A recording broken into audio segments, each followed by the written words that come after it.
எங்கும் கிளைகள் கொண்ட Annamal institute of hotel management and hospital management படிப்பில் சேர்வதற்கான அட்மிஷன் நடைபெறுகிறது. உதகையில் கனமழை காரணமாக பொதுமக்கள் தங்க வைக்கப்பட்டுள்ள நிவாரண முகாம்களில் அமைச்சர்கள் சாமிநாதன், ராமச்சந்திரன் மற்றும் நீலகிரி எம்பி ஆர் ராசா ஆகியோர் நேரில் ஆய்வு செய்தனர்.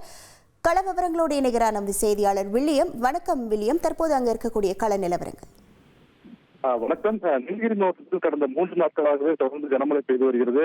இந்த கனமழையின் காரணமாக நீலகிரி மாவட்டம் உதகை, கூடலூர் உள்ளிட்ட பல்வேறு பகுதிகளில் மண் சரிவு மற்றும் மரங்கள் விழுந்து பல்வேறு பாதிப்புகள் ஏற்பட்டது. இதனால் பொதுமக்கள் கடுமையாக பாதிக்கப்பட்டுள்ளனர். இந்த நிலையில் உதகை அருகே உள்ள பெம்பட்டி பகுதியில் பெரிய அளவிலான நிலச்சரிவு ஏற்பட்டது.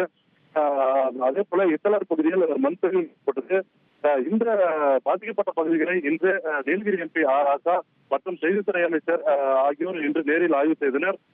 தொடர்ந்து அவர்கள் ஆய்வு செய்து முடித்த பின்பு முகாம்களில் தங்க வைக்கப்பட்டுள்ள மக்களை நேரில் சந்தித்து மக்களுடைய குறைகளை கேட்டறிந்தனர். அப்பொழுது அவர்கள் அன்பு அண்ணா நகர் காலனியில் தங்களுக்கு வீடுகள் தேவை எனவும் நீண்ட நாட்களாக கோரிக்கை வைத்ததாகவும் தெரிவித்தனர்.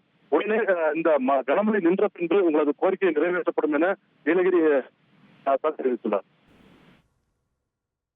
உங்கள் விவரங்களுக்கு நன்றி வில்லியம். தமிழகம் எங்கும் கிளைகள் கொண்ட Annamal institute of hotel management and hospital management படிப்பில் சேர்வதற்கான அட்மிஷன் நடைபெறுகிறது.